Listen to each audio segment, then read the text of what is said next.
Hi hello friends, வணக்கம். நம்ம பார்க்க போகிறதுனா தமிழ்நாடு வருவாய் நிர்வாகம் மற்றும் பேரிடர் மேலாண்மை துறை கடலூர் மாவட்டத்தில் வந்து ஜாப் வேகன்சி விட்டுருக்காங்க.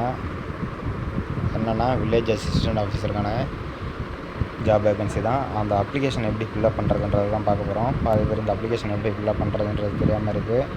அதனால் இந்த அப்ளிகேஷன் எப்படி ஃபில்அப் பண்ணுறதுன்றதை சொல்கிறேன். இதில் வந்து பாருங்கள், விண்ணப்பதாரர் சமீபத்தில் எடுத்த புகைப்படம்னு சொல்கிறாங்க.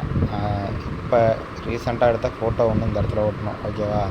உங்களோட ஃபோட்டோ இந்த இடத்துல ஓட்டிக்கிங்க. விண்ணப்ப எண், ஓகேவா? நீங்கள் விண்ணப்ப எண்ணுன்னு சொல்லிட்டு இதில் உங்களுக்கு என்ன எண்ணு கொடுத்துருவாங்களோ அரசாணை எண்ணு, அதை வந்து நீங்கள் இதில் கொடுக்கணும், ஓகேவா?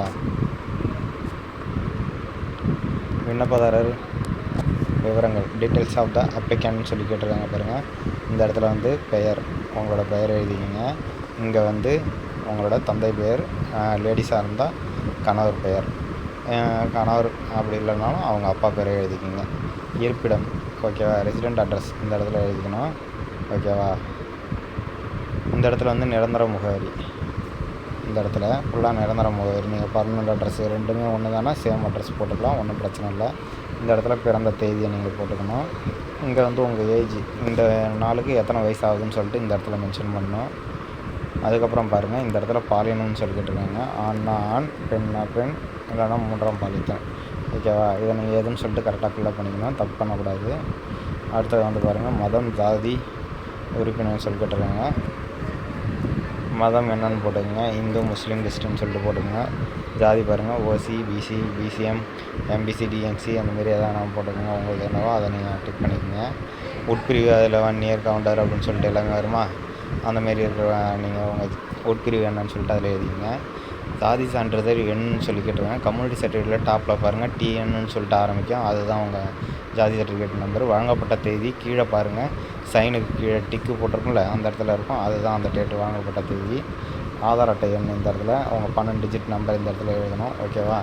மாற்றுத்திறனாளியாக இருந்தால் ஆம்னு டிக் பண்ணுங்கள், இல்லைனா இல்லைன்னு டிக் பண்ணுங்கள், ஓகேவா?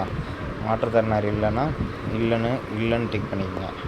அப்படி மாற்றுத்திறனாளி அப்படின்னா அவங்களோட அடையாள அட்டை எண்ணுன்னு சொல்லியிருக்கோம், அந்த அட்டையில் மேலே பார்த்தீங்கன்னா இருக்கும், அது கையெழுத்து வந்து கீழே இருக்கும். அந்த இதை பார்த்து இந்த இடத்துல நீங்கள் டேட்டை போட்டுருங்க, ஓகேவா? ஆதரவற்ற விதவைகள், ஓகேவா? விதவையாக இருந்தால் லேடிஸுக்கு சொல்கிறேன், ஆம்னு போட்டுட்டு அவங்களோட சான்றிதழ் எண், வழங்கப்பட்ட தேதியை போட்டுக்கோங்க. இல்லைனா இல்லைன்னு சொல்லிட்டு விட்டுடுங்க, ஓகேவா? அந்த இதை பிளாங்காகவே விட்டுடலாம். அப்புறம் நீங்கள் எந்த வட்டம் எந்த கிராமம்னு சொல்லிட்டு எழுதணும், வட்டம் மற்றும் கிராமம், ஓகேவா? ரெண்டுத்தையும் எழுதணும். இருப்பிடம், வசிப்பிட சான்றிதழ், நேட்டிவிட்டி சர்டிஃபிகேட், ஓகேவா? நேட்டிவிட்டி சர்டிஃபிகேட் இங்கே நீங்கள் மென்ஷன் பண்ணணும். முன்னாள் இராணுவ வீரரான்னு கேட்டிருக்காங்க. இராணுவ வீரராக இருந்தால் ஆம், இல்லைனா இல்லை, ஓகேவா? இங்கே வந்து உங்கள் சர்டிஃபிகேட் நம்பரு, இங்கே வந்து உங்கள் 10 டிஜிட் மொபைல் நம்பர், ஓகேவா? தொலைபேசி எண்ணுன்னு கேட்டிருக்காங்க பாருங்க, 10 டிஜிட் உங்கள் மொபைல் எண்ணு. இங்கே வந்து இமெயில் கேட்டிருக்காங்க, இமெயில் ஐடி எழுதிக்கிங்க. மின்னஞ்சல் முகவரின்னு சொல்லி கேட்டிருக்காங்களே, இங்கே உங்கள் இமெயில் ஐடி எழுதிக்கிங்க. எஜுகேஷன் குவாலிஃபிகேஷன் கேட்டிருக்காங்க பாருங்கள், நீங்கள் என்ன படிச்சிருக்கீங்களோ ஃபுல்லாக இதில் இருக்கணும், ஓகேவா?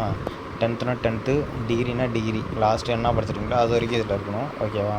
மாற்றி அப்ளிகேஷனில் எழுதுறாதீங்க, ரிஜெக்ட் ஆகிடும். மிதிவண்டி ஓட்ட தெரியுமான்னு கேட்டிருக்காங்க. ஆம்னா ஆம், இல்லைனா இல்லை. இருசக்கர மோட்டார் வாங்கணும், மோட்டார் பெற்றவரா? ஆம்னா ஆம், இல்லைனா இல்லை. ஆம்னா இங்கே லைசன்ஸ் நம்பர் நீங்கள் எழுதணும், ஓகே? டிரைவிங் லைசன்ஸில் டாப்பில் பார்த்தீங்கன்னா டிஎன்னு போட்டு நம்பர் இருக்கும், ஒரு 5 நம்பரு, அந்த நம்பரை இதில் எழுதணும், ஓகேவா?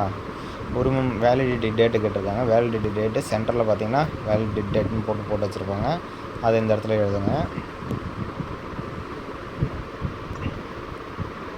நீங்கள் ஏதாவது குற்றவியல் வழக்கில் இருக்கீங்களான்னு சொல்லி கேட்டிருக்காங்க. ஆம்னா ஆம்னு போட்டு என்னான்னு சொல்லிட்டு விவரம் எழுதணும், இல்லைனா இல்லை, அதை அப்படியே பிளாங்காக விட்டுடலாம். விண்ணப்பதாரர் உறுதிமொழின்னு சொல்லி கேட்டிருக்காங்க பாருங்கள்.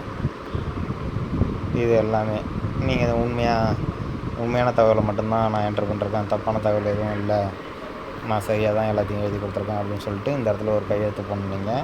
இந்த இடத்துல உங்கள் கையெழுத்து போட்டு ஃபினிஷ் பண்ணிக்கணும். இங்கே என் டேட்டும் நீங்கள் போட்டுக்கணும், என்ன ஊருன்னு சொல்லிட்டு இந்த ஊர் பேரை எழுதிக்கணும், ஓகேவா?